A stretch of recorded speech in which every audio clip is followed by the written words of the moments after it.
We remain steadfast in our commitment in delivering local news that matters, stories that inspire, enriching the lives of Filipinos in Mindanao, in the Philippines and across the globe.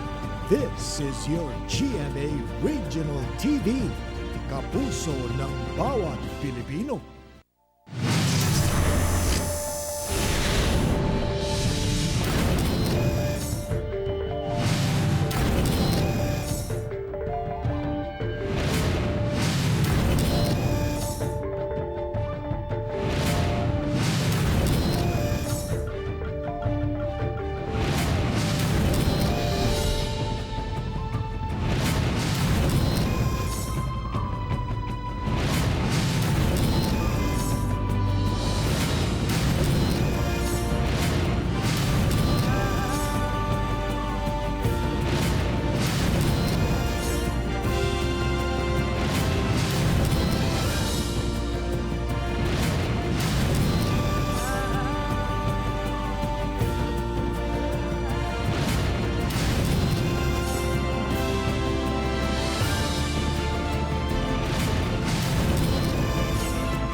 Ito ang GMA Regional TV, One Mindanao. Mayong hapon Mindanao, kini ang GMA Regional TV 1 Mindanao. Hatod namo ang pinakadagko ug pinakauling balita sa Mindanao.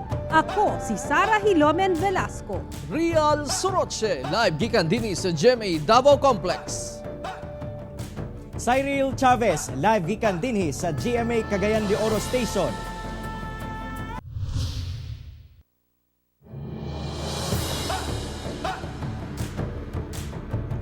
Tulo ka insidenteng pagpamusil ang nahitabo sa managlahing lugar sa Mindanao kung asa lakip sa biktima.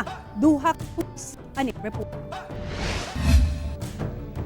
Patay ang duha ka pulis nga gilang sila Police Executive Master Sergeant Sherwin Roy Kahutol, 42 anyos ug patrolman Nazar Alastair Libot, 28 anyos ug parehong naka-assign sa Butuan City Police Station 4. Sa investigasyon, nagmonitor ang duha ka pulis sa gikatahong 5 ka armadong lalaki nga nakitaan sa may Purok 5A Upper Tagulahi sa Barangay Antongalon sa Butuan City sayo sa buntag adlawng Martes. Samtang ana ang mga pulis sa game farm nga gipanag-iyahan sa kanihepe sa Butuan City Police nga si Colonel Camilo Fuentes, kalit miabot ang napulo ka mga armadong lalaki.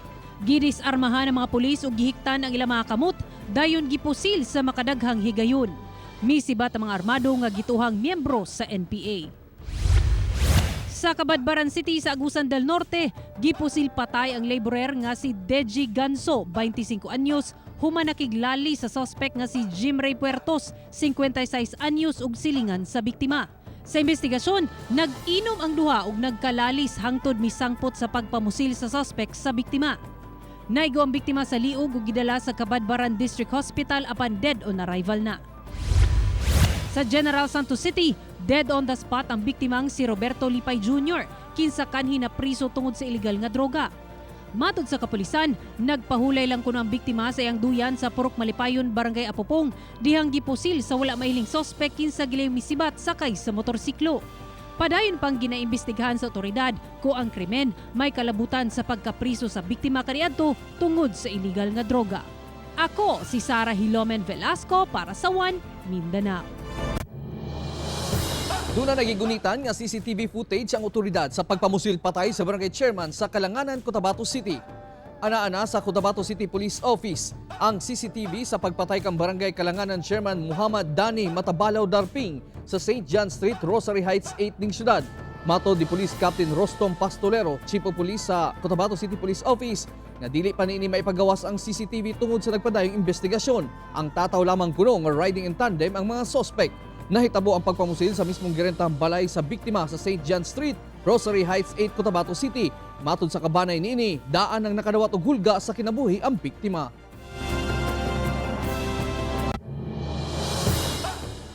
Sobra 2.3 million pesos nga kantidad sa droga na sakmit gikan sa usa ka high-value individual nga naglihok sa Cagayan de Oro City.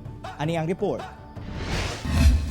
Pinaagi sa bypass operation nga gilusad sa Regional Drug Enforcement Unit 10, sikop si Alan Gamba Fernandez, 54 anyos, inilang high-value individual sa illegal drug trade sa Cagayan de Oro City. Ang suspect kaning priso sa kasong illegal drugs nga nakagawas tungod sa plea bargaining agreement, apan nasayrang mibalik kini sa pagpamaligya og droga. Diyang girikisa ang suspect, nakuhaan kini og kapin 350 grams sa gituwang shabu nga mobalor sa 2.3 million pesos. Kani karon siguro with the amount and the volume na nakuha mismo sa iya, it is impossible for him na makagawas pa. Ginapaningkamutan pa karon sa otoridad nga masubay ang mga kaubanan sa suspect. Ang pagkadakop sa suspect ginalantaw sa kapulisan nga dakong epekto sa illegal drug trade sa syudad. Bago lang niya actually nakuha ang items since gabi 2 days ago pa lang. So imagine nakasakay ra ni siya motor and then nakabagpack tuwa dito sa sulod, no, nakabutang sa kanang butanganan ganis battery sir. Dito niya gipang plaster. Kasong paglapas sa RA 9165 kon Comprehensive Dangerous Drugs Act of 2002 ang gipasaka batok sa suspect. Ako si Cyril Chavez para sa One Mindanao. Karong daghan na ang fully vaccinated, dunay gipatumang polisiya ang gobyerno alang sa mga nakakumpleto na og bakuna nga mobiyahe sa eroplano abroad. Sayron ta ang detalye sa report ni Sheila Vergara Rubio. Dunay kausaban ang kagamhanan alang sa mga fully vaccinated air traveler. Ang mga Filipino nga dunay plano mo biyahe abroad, magbilin og kopya sa ilang vaccination cards sa Bureau of Quarantine sa airport. Kini aron inig uli sa nasod, ma-identify na sila nga fully vaccinated ug matugutan nga 7 days na lang ang pagpondo sa government quarantine facility ay pa magpa-swab test. Samtang ang wala pa nabakunahan nga biyahero, 10 days ang quarantine period sa pasilidad.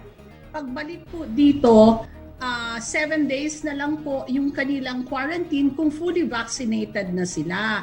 So ang gagawin po is pagdating ninyo sa sa international airport, ipapakita nyo yung vaccination card nyo sa Bureau of Quarantine. And then, i-verify nila na totoo nga fully vaccinated ka na. Ang mga mobiyahe gikan sa laing nasod kinsa fully vaccinated didto. Susamang proseso gihapon ang agian sang nitwala pay paagi karon ang kagamhanan sa pag-identify kung authentic ang vaccination card niini sang nitwa pay access ang Philippine government sa vaccination program details sa ubang nasod. Samtang ang mga local traveler kinsa fully vaccinated sa Pilipinas ug mobiyahe padulong sa Davao. Susamang requirement ang isubmit lakip negative RT-PCR test result sang nit ginatuki pa karon sa IATF kung unsa ang sistema nga buhaton ilabi na nga managlahi ang vaccination card sa matag LGU. How will we determine kung hindi po fake yung vaccination card? Kasi iba-iba po yung vaccination cards natin. Like tayo po dito sa Davao, iba din ang itsura doon sa sa Davao del Norte, iba din sa Davao del Sur. So how do we reconcile everything po? Mahihirapan din kami pag-monitor. Although we were thinking of some ways also kung paano. Ako si Sheila Vergara Rubio para sa One Mindanao. Nagsugod na ang pagbakuna gamit ang Pfizer vaccine sa Cagayan de Oro City. Samtang dunay dugang nga mga bakuna sab ang miabot sa Zamboanga City. Ani ang report. Human miabot sa Cagayan de Oro City ang 38,000 doses sa Pfizer vaccine nitong Martes. Gisugdan gilayon kinaugmaan ang rollout niini alang sa kapin 10,000 ka anaa sa A3 group o dunay comorbidities. 1,170 ka mga doses ang gi-allocate matag adlaw sa tulo ka mga vaccination sites sa syudad. Dako sab ang mga adjustments nga gihimo, labi pa nga mas lisod i-handle ang Pfizer vaccine kung itandi sa ubang brand sa bakuna. Medyo challenging each vaccine nga gakadawatan nato, lalo na ang kani karon nga Pfizer, because we know nga ang paghandling ani dili pareho sa katong paghandle nato sa mga previous nato nga mga vaccines. Mapasalamaton ang mga Cagayanon labing unang nabakunahan sa Pfizer vaccine. Dako kay sir, labi na karon nga daghan nga matay, daghan nga kuan, nakadaghan karon is Cagayan de Oro. Grabe na kong kalipay mo nang na opportunity. Nagkuan gid ko nagpabaksin gid ko. Yes sir, dakong value gid sir kay because na ako'y duha ka bata nga gagmay sa balay, then ako'y senior citizen nga mama, so kuan gid sir, protection gid siya na akong aron dili gid sila matakdan. Lakip sab sa nabakunahan ang mga pulis nga adunay mga balatian. Ang ating mga kapulisan talaga ay very vulnerable doon sa ating infection ng COVID-19 kasi nga sila yung lumalabas palagi, sila yung nagkikisalamuha sa mga community natin. Miabot sa Zamboanga City Airport ang 28,000 doses sa Sinovac o 31,500 doses sa Pfizer vaccine alang sa Zamboanga Peninsula Region. Matod sa DOH Region 9, ginahulat na lang nila gikan sa DOH Central Office ang mga dagom nga kinahanglan aron masugdan ang rollout sa Pfizer vaccines sa Zamboanga City lang una sa karon. Samtang anaa pa lang sa 22% sa Region 9 ang nabakunahan o 121,704 sa first dose o 49,343 pa lang ang nakakumpleto na sa bakuna. Kauban si Makoy Sempron sa kamera. Ako, si Cyril Chavez para sa One Mindanao. Nanawagan ng DOH sa mga nabakunahan na nga mobalik gayud alang sa second dose bisan og sa dili saktong schedule. Ani report ni Argil Relator. Gikumpirma sa DOH 11 nga wala pay nadawat nga report ang ilang buhatan nga dunay nagduha-duha nga magpaturok sa ilang second dose sa bakuna. Gawas lang kadtong dunay serious reaction sa first dose sa bakuna. We still continue to advocate sa ato ang mga naka-receive na sa ilang first dose nga kuhaon jud nila or magpabakuna gyud sila sa ilahang second dose to ensure gyud na makakuha sila sa epekto or the immunity nga gusto nato makabot. Gipasabot sa DOH nga dunay ginataganang period interval gikan sa pagturok sa first dose ug pagturok sa second dose. Sa Sinovac, ana sa 28 days ang interval, samtang ang AstraZeneca, ana sa 4 to 12 weeks ang interval. Gipaklaro sab sa ahensya nga walay pagtuon nga muubos ang efficacy sa bakuna sa lawas ugaling mas sayo o mulampas ang pagturok og second dose. Busa kung ugaling dili makaadto sa schedule alang sa second dose, mamahimo gihapong turukan. Gusto ko lang paalam sa inyo na hindi ho maapektuhan kung sumobra kayo doon sa inyong interval, pero kung kulang po, wala naman hong tumipigil sa wala namang hong study na bumaba yung epekto ng vaccine. Kinahanglang makigalayon sa inyong LGU kalabot sa schedule sa inyong second dose. Sanglit magdepende kini sa brand sa bakuna o gidaghanon sa dawaton sa vaccination site matag adlaw. Ako si Argil Relator para sa One Mindanao.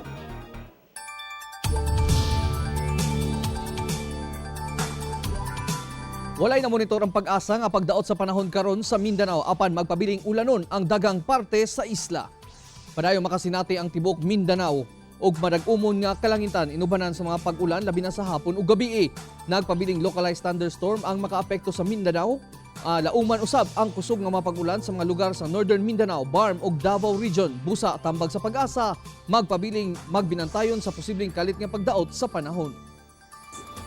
Walay weather disturbance, walay bagyo karon sulod sa atong Philippine Area of Responsibility. Padayon paghapon ang localized thunderstorm ngoy makapikto tibok dapit sa Mindanao.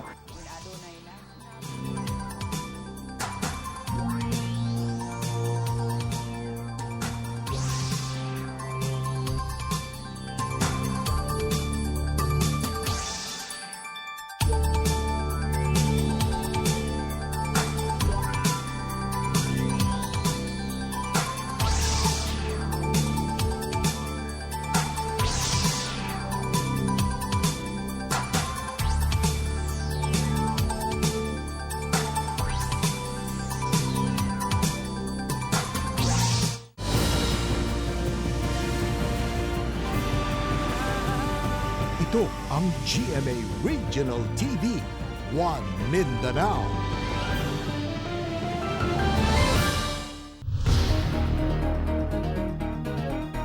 Dakpan ang upat ka mga minor de edad human nangawat sa usa ka coffee shop sa Davao City. Ang pagpangawat nahulikam. Ani ang detalye. Sa CCTV footage nga kuha sulod sa usa ka coffee shop nga nahimutang sa Sinto Extension, Davao City, makita ang upat ka batan-on nga misulod alas 2 sa kadlawon. Matod sa tagiya sa coffee shop, nalimas sa mga kawatan ang mga gamit ug kwarta sa sulod niini. Nakuha nila yung cellphones, yung petty cash namin, and yung mga sales ng gabi na. And buti na lang meron kaming CCTV na Matod sa otoridad, pulos minor de edad ang mga kawatan. Base sa kuha sa CCTV, ug gilayong nadakpan. Kinahanglan nga siguruhon nga secure ang ato mga panimalay, ang ato ang mga lugar, siguruhon nga naisuga ang mga ngit-ngit nga dapit o ikandado ang mga portahan o mga bintana nga angay jud na ilak. Hinoon, nabawi ang ubang kabtangan sa coffee shop, samtang na-turnover na sa DSWD ang mga sospek. Buot sa tag-iya, nga marundahan ang mga lugar, kay ubay-ubay na usab kuno ang insidenteng pagpangawat sa lugar. Kakalungkot lang kasi wala nang roving ang mga barangay, lalo na dito sa barangay namin sa 11B. Ako si Real Soroche para sa One Mindanao. Tulo ka tawo nga kanhi sakop ni Kapa founder Joel Apolinario gidakop sa Panabo City sa Davao del Norte kinsa nagpaluyusab sa laing investment scheme. Ano report ni Argil Relator.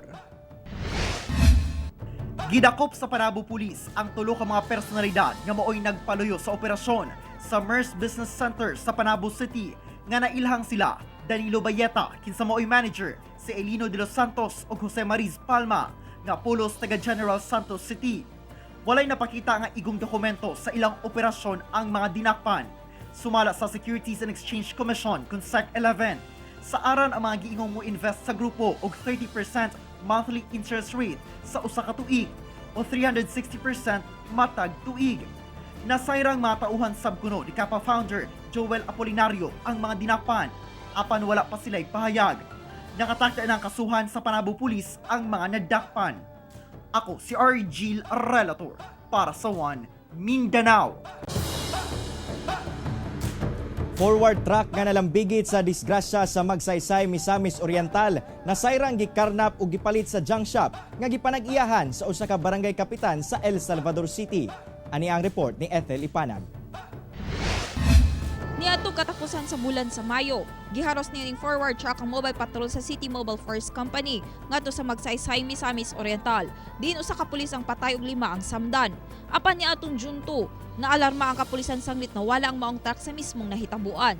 Sa hot pursuit operation sa kapulisan, nasayrang nga gikarnap kini ug gikarga sa usa ka self-loader vehicle ug nakita sa barangay Sambulawan, El Salvador City. Nasikop ang 5 ka suspect, apan nakapiyansa kuno ang duha niini. Lakip sa gikustudiya ang giretahang self-loader vehicle nga maoy gigamit pagkarga sa gikawat nga forward truck. While waiting, moabot ang towing truck dito sa area. Then pagkahitabo, nabantayan na lang wala na dito ang truck pagkabuntag sa June 2. Matod ni Kapitan Rick Ubaob, ang nakapalit nga nakitaan kuno niya ang maong truck sa usa ka shop sa Opol. Nagtuo kuno siya nga limpyo na ang papeles sa maong forward truck. Hinungdan nga iyang gipalit sa kantidad nga 220,000 pesos. Mga alas 4:30, mihawa na ko sa tindahan. Miadto ko sa Jacob. Pag-abot sa Jacob, diha ang forward. Wala kuno nasayod ang kapitan nga kinawat ang maong truck. Kipasakaan na og kasong 5 ka suspect nga nadakpan. Posible usab mag-atubang og kasong anti-fencing law ang maong kapitan nga mipalit sa nasampit nga truck. Wala na ko magkuhan sa kwarta nako. Basta ang ako lang nga ma-clear ko. Kauban si James Yap sa kamera. Ako sa Ethel Ipanag para sa One Mindanao. Kapin 200 ka mga badyaw nga gikan Manila ang gipabalik sa Zamboanga City. Anaa sa 238 ka mga badyaw nga kasagad kanila mga bata ang miabot sa pantalan sa Zamboanga City nimbag ulang nga gidala sa Metro Manila. Giatiman sila sa Interagency Council Against Trafficking samtang ipailalom sa profiling sa DSWD Region 9. Matod sa DSWD, 78 ni taga Barangay Kasanyangan ug Rio Hundo sa Zamboanga City ug ang uban taga Sulo. Nanakay sa barko ang mga badyaw aron kuno mamalimos sa Metro Manila. Apan tuda sa otoridad nga dunay sindikato nga nagpaluyo niini. Niadtong June 4 lang, 303 ka mga badyaw ang gi-rescue sa Manila North Harbor gikan sa Zamboanga City subay gyapon sa Anti-Trafficking in Persons Act of 2003 ug ubang kalapasan. 71st Charter Day sa Cagayan de Oro City gisaulog luyo sa pandemya. Mga maayong kausaban ug kalambuan sa syudad gipasigarbo. Atong Siron pinaagi niining report.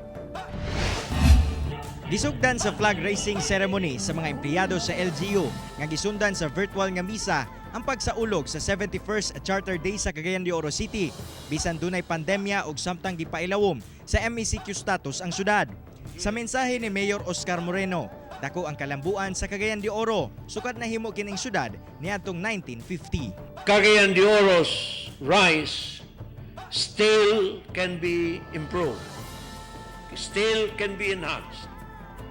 There should be no room for complacency. There should be no room for already saying that this is it and this is it finally. We should continue to build Cagayan de Oro to be better. Ang Divisoria nga usa sa mga historical nga lugar sa syudad nagpabilin og mas milambo pa ang sentro sa komunidad sa syudad kaniadto nga karon nahimo ng Gaston Park ang nagunang atraksyon sab sa syudad. Sabay sa pagsaulog sa ika-71 nga Charter Day sa Cagayan de Oro City, ginahinumdum sab ang 99 ka tuig nga pagbarog sa water tower dinhi sa Dakbayan nga usa na sa mga historical site sa syudad. Matod sa City Historical and Cultural Commission, importanteng mahinumduman sa mga Cagayanon ang kasaysayan sa lungsod ug madala ang mga pagtulunan sa adlaw-adlaw nga kinabuhi. Hapit na karong umaabot nga Disyembre magnapulo ka tuig ang ato ang sukad atong trahedya nga nitabo atong typhoon nga Sindong, no, nga imong makita nga ang Cagayanon ato nga time grabe gyud, no.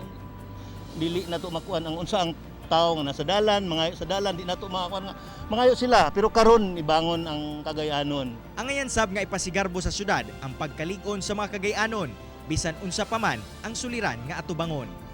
Kauban si Makoy Sempron sa kamera. Ako si Cyril Chavez para sa One Mindanao.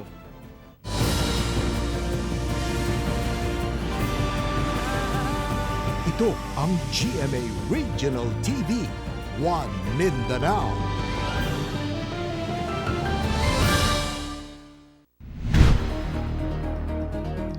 Miubos ang COVID-19 active cases sa Pilipinas, lakip na ang Mindanao. Miubos sa 56,170 ang aktibong kaso sa COVID-19 sa Pilipinas karong adlaw.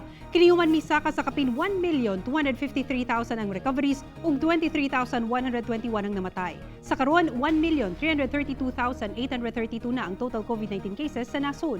Sa Mindanao, miubos sab sa 21,878 ang aktibong kaso sa COVID-19. Kinihuman misaka sa halos 100,000 ang naayo na ug 4,213 ang namatay. Sa tibuok kalibutan, kapin 176,647,000 na ang nataptan ng COVID-19 ug sobra 3,822,000 na ang namatay. Mayor sa Samal Island mipadayag sa kalisod sa kahimtang sa mataptan og COVID-19 samtang gibutyag sab niini ang pagpanaw sa iyang inahan tungod sa maong sakit. Ang report ni John D. Esteban. Gisaysay ni Samal Island Mayor Alda Viduy kung unsa kalisod ang mataptan sa maong sakit. Nagpositibo siya ni atong May 26. Sa FB post sa mayor, dili daw lalim, makigbatok sa sakit, dili lang sa pisikal, hasta emosyonal o pinansyal nga aspeto. Labi pa nga mahal ang magpatambal sa COVID-19.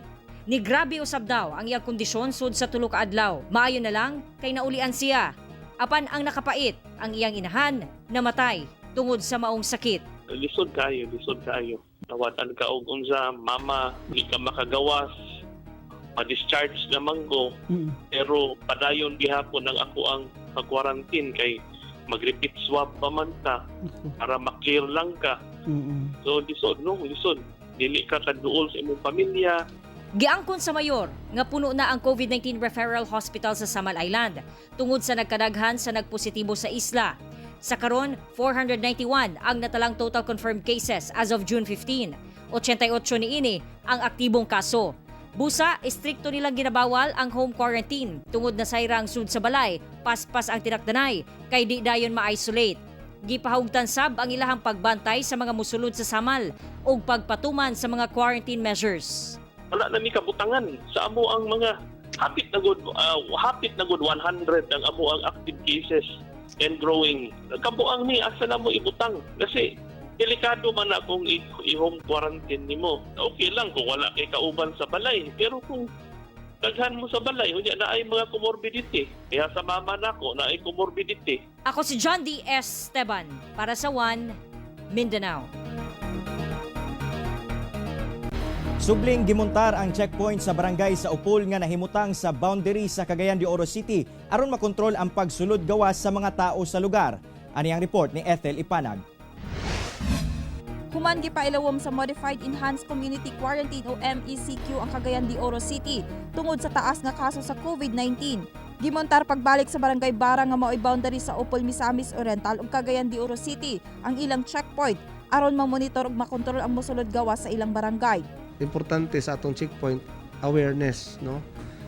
Butang checkpoint para ma-aware atong mga tao nga there is such danger. Una makasulod, sigurohong naka-face mask ug i-check ang temperatura. Dayon mo agi sa footbath ang matag individual. Gihimo kini sa barangay aron mapugngan ang pagsaka sa kaso sa COVID-19 sa lugar.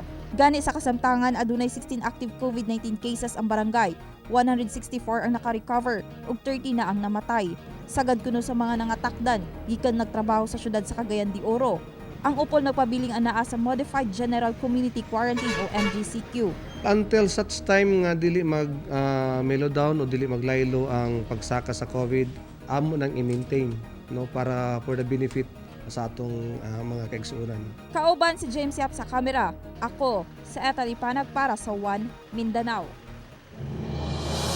Napungot ang mayor sa Samal Island sa Davao del Norte sa kalangan kuno sa proyekto sa Davao-Samal Bridge Connector Project. Ani report ni John D. Esteban. Asa na ang among tulay? Kini ang pangutana ni Samal Island Mayor Al David Uy sa Department of Public Works and Highways. Labot sa kalangan sa pagtukod sa Davao City Samal Island Connector Project. Hapit na lang ko namatay, asa naman yung tulay na mo?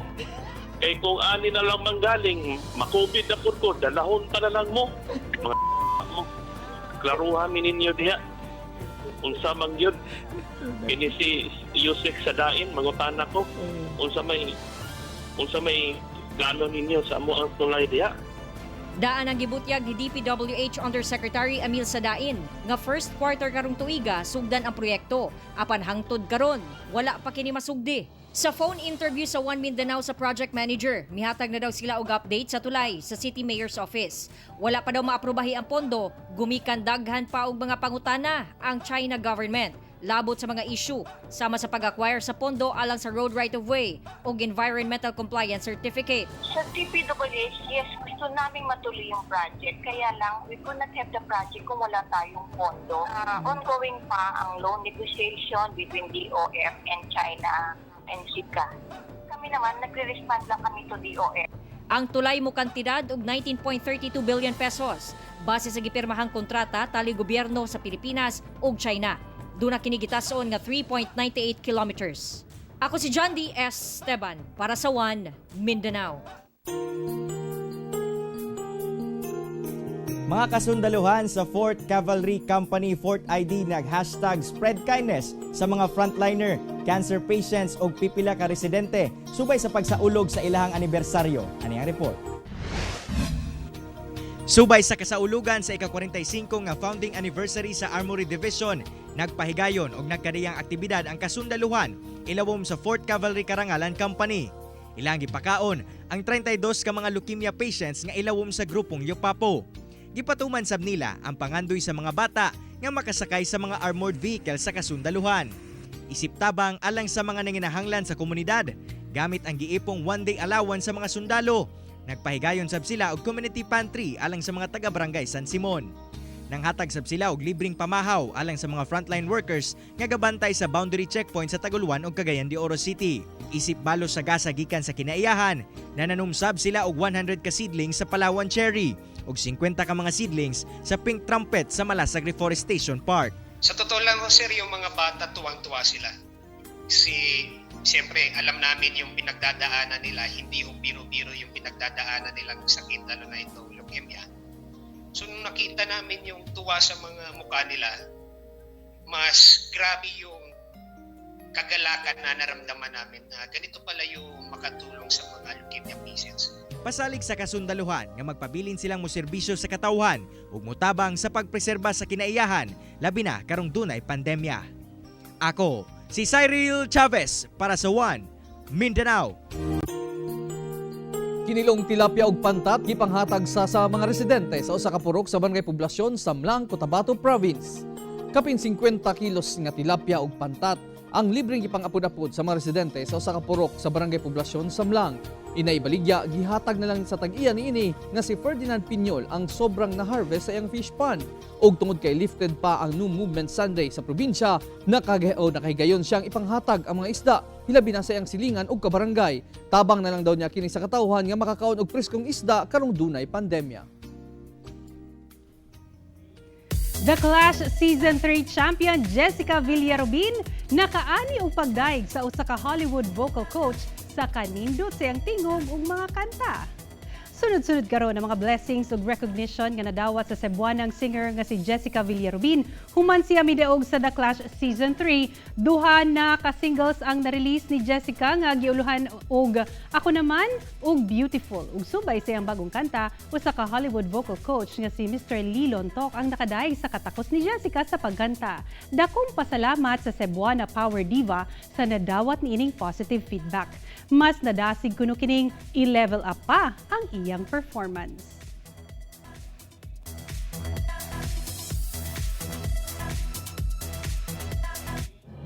Mga kapuso, way puas ang among paghatod ug balita. Bisitahi ang www.gmaregionaltv.com ug mag-subscribe sa official YouTube channel sa GMA Regional TV. Busa mga kapuso, ayaw pa ulahi sa mga dagkong balita sa nagadayng reyon sa nasod, subscribe na. Ug mo katong ulahing balita sa Mindanao karong adlaw. Ako si Real Soroche. Daghang salamat sa inyong kanunay nga pag-uban kanamo matag adlaw. Ako si Cyril Chavez. Tungod ang mga balita sa atong palibot, importante alang kanamo. Kini ang GMA Regional TV 1 Mindanao. Sara Hilomen Velasco, buong puso para sa Pilipino.